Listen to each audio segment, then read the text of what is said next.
Bonjour! Donc aujourd'hui, nous allons lire Le Corbeau et le Renard. Donc c'est parti. Midi vient de sonner à l'église du village. Sur son arbre perché, le corbeau réfléchit au menu de son déjeuner. Sauterelles, œufs, vers de terre, baies, fruits de saison. L'oiseau secoue la tête. Non, il a envie d'un bon camembert. Mais où se le procurer? L'été, toutes les fenêtres sont ouvertes. C'est pratique d'avoir des ailes qu'on veut voler chez son voisin. Notre oiseau finit par dénicher son fromage posé sur une table de cuisine dans une maison du quartier. Le camembert est blanc et rond comme la lune. Et d'un coup d'aile, voilà le corbeau parti en emportant son butin. Je suis le meilleur des voleurs, ricane le corbeau, très content de lui. Un grand maître. Maître Corbeau, sur son arbre perché, tient en son bec un fromage. Mais Maître Renard, qui se considère comme le plus rusé des animaux, a aussi entendu sonner les coups de midi. Il visite les poubelles du village qui ne proposent rien de bien alléchant. Voler une poule? Oh, il mange toujours du poulet au déjeuner. Cette fois, ça ne lui fait guère envie.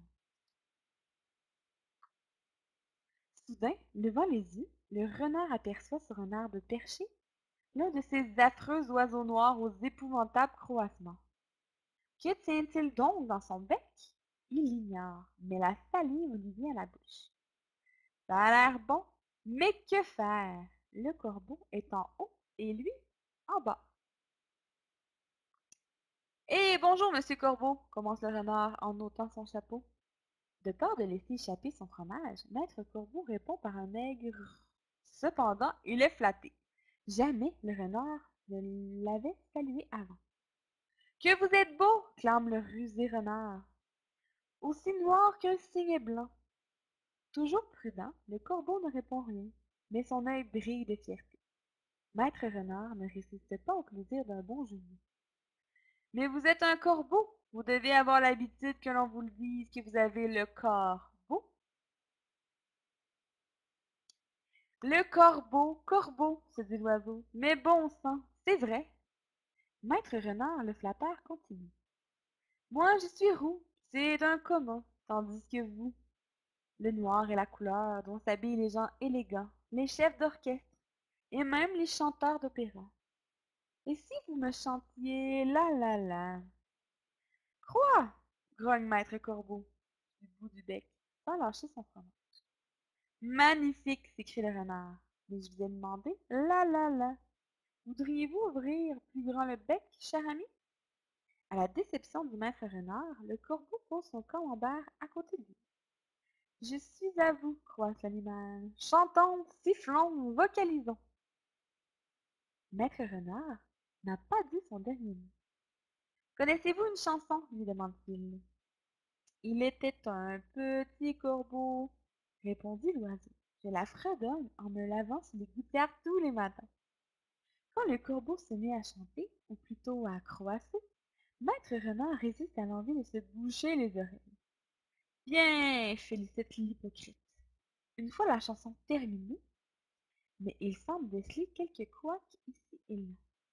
Oh, se désespère le corbeau. Comment y remédier? En vous entraînant à chanter, avec quelque chose dans le bec. Rien de tel pour résoudre tout défaut de croassement, assure le renard. Maître Corbeau reprend son fromage, il ouvre un large bec, sort un croix formidable et laisse tomber sa proie. Le renard s'en saisit et dit: Apprenez, mon bon monsieur, que tout flatteur vit aux dépens de celui qui l'écoute. La prochaine fois, n'écoutez pas les compliments et fermez votre bec. Revenu dans son terrier, Maître Renard se met au fourneau. Voyons, comment cuisiner ce bon morceau? En rôti? À la vapeur? Sauté à la poêle avec des petits oignons? Finalement, le renard opte pour une recette au four. Puis, il s'installe à table et croque dans le fromage. Tout mou et dégoulinant. Ouf, quelle déception! C'est franchement dégoûtant. Et voilà, c'est ainsi que se termine le corbeau et le renard. Au revoir!